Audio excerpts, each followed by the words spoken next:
अवैध छटनी के विरोध में स्टोन शीपर्स कर्मचारियों में आक्रोश। 3 दिन में समाधान नहीं होने पर उग्र आंदोलन की चेतावनी। स्टोन शीपर्स कर्मचारी संघ रानपुर एवं भारतीय मजदूर संघ ने स्टोन शीपर्स लिमिटेड प्रबंधन द्वारा गैरकानूनी तरीके से 49 श्रमिकों को नौकरी से निकाले जाने के विरोध में मोर्चा खोल दिया है। प्रबंधन पर कर्मचारियों के साथ अन्यायपूर्ण व्यवहार, गैरकानूनी छटनी और डराने धमकाने के व्यवहार के गंभीर आरोप लगाते हुए प्रेस कॉन्फ्रेंस में प्रबंधन को चेताया कि यदि 3 दिन में कोई हल नहीं निकाला तो आंदोलन उग्र हो सकता है, जिसके जिम्मेदार स्वयं प्रबंधन होंगे। वरिष्ठ भारतीय मजदूर संघ नेता राजेंद्र शर्मा ने प्रेस वार्ता को संबोधित करते हुए कहा कि मजदूर संघ कर्मचारियों के हितों को संरक्षित करने के लिए हमेशा तत्पर है। न्याय मिलने तक मजदूर संघ हर हाल में कर्मचारियों के साथ खड़ा रहेगा। कॉन्फ्रेंस में स्टोन शीपर्स कर्मचारी संघ के अध्यक्ष नाथूलाल गोस्वामी, अवधेश मिश्रा, सीपी शर्मा, संदीप राजानी, ब्रजेश कांत, राजेश पारासर सहित अन्य पदाधिकारी मौजूद रहे। जिसके विभिन्न प्रमाण हम श्रम विभाग को, सरकार को, तमाम रेस्पॉन्सिबल व्यक्तियों को दे चुके हैं, इवन जिला कलेक्टर महोदय को, जिससे ये सिद्ध होता है कि ये छटनी अवैध है। ये अवैध छटनी वापस ली जाए।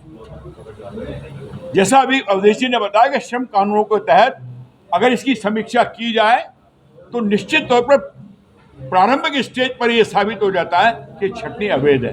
तो पहली मांग हमारी है कि इस अवैध छटनी को वापस लिया जाए और जो लोग निष्कासित किए गए हैं उनको वापस ड्यूटी पर लिया जाए। दूसरी जी, लगभग कितने लोग निष्कासित किए? 49 आदमी अभी बाहर हैं। और दूसरी हमारी प्रमुख मांग यह है कि हम जब शांति प्रिय तरीके से किसी प्रकार का कोई हमने एजिटेशन इस प्रकार का नहीं किया कि कानून और उसकी व्यवस्था में कोई अड़चन आए। हम 6 तारीख से प्रदर्शन और धरने पर वहां पर बैठे हुए हैं। धरना स्थल के पास आकर के हमारे बैठे हुए मजदूरों को गाली गलौज करना, उनको अपशब्द बोलना, उनको जाति सूचक शब्दों से अपमानित करना और ऐसी ऐसी बातें बोलना जो यहाँ माइक पर बोली नहीं जा सकती, और बाउंसरों का प्रयोग करना, वहाँ बाउंसर रखे हुए उनका प्रयोग करना, और उससे डर के फिर हम पुलिस प्रशासन के पास गए।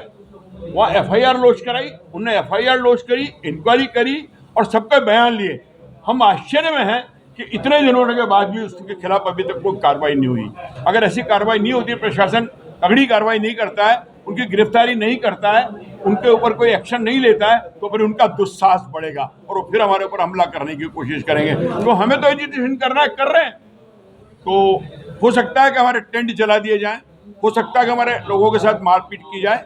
मैं इन 2 बातों पर आपके सामने अपनी बात रखना चाहूँगा कि छटनी अवैध है, इसको वापस ली जाए, और जो उन्होंने हमारे साथ बदतमीजी, असभ्यता और गाली गलौज की है उसके खिलाफ एक्शन लिया जाए। बाकी मेरे साथी आगे की रणनीति क्या रहेगी? अभी हम धरना दे रहे हैं और जरूरत पड़ी तो पूरा भारतीय मजदूर संघ इसमें शामिल होगा और उसकी सारी इकाइयां इसमें इन्वॉल्व होगी और एक बड़ा प्रदर्शन हम कलेक्टर के सामने भी कर सकते हैं। उसके बाद निर्णय करेंगे कि इस आंदोलन को कैसे तेज किया जाए, और ट्रेड यूनियन कार्रवाई में जो कुछ भी संभव है भारतीय मजदूर संघ उसको करने में पीछे नहीं हटेगा। इसमें कोई मुगालता न मैनेजमेंट पाले न प्रशासन पाले। स्टोन शीपर के मैनेजमेंट द्वारा जो छटनी की गई वो अवैध है कि वैध है, और इसको मैं बता दूं, इंडस्ट्रियल डिस्प्यूट एक्ट 1947 की धारा 25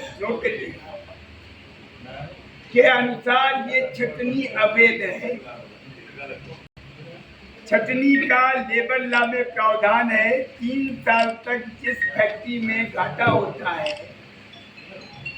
वो बैलेंस शीट पुटअप होती है कि भाई अब हम फैक्ट्री को घाटे में नहीं चला सकते हैं, इसलिए कुछ आदमियों का हम रिप्लेसमेंट करेंगे और उनको रिप्लेसमेंट का बेनिफिट देंगे। आपका नाम? क्या करते हैं आप? अभी आपको क्या नौकरी की क्या स्थिति है? और 3 जून के दिन नोटिस देखिए और निकाल। तो इसका क्या नोटिस वगैरह दिया था आपको? नहीं, नोटिस वहाँ गेट पे चिपका दिया और गार्ड ने फोन कर दिया कि कल से आप नहीं आए। नोटिस तो हमारे पास 7 तारीख को। आपको स्वास्थ्य संबंधी क्या समस्या है? किडनी की प्रॉब्लम है सर, डायलिसिस होती है, एक दिन छोड़ के एक दिन डायलिसिस होती है। तो मतलब अल्टरनेट आपको डे में डायलिसिस हो रही है और आपकी पारिवारिक स्थिति खराब होते हुए भी आपको नौकरी से निकाला। नौकरी से निकाल ये सही से इलाज हो रहा था, 70,000 रुपये का इलाज। अब 1 घंटे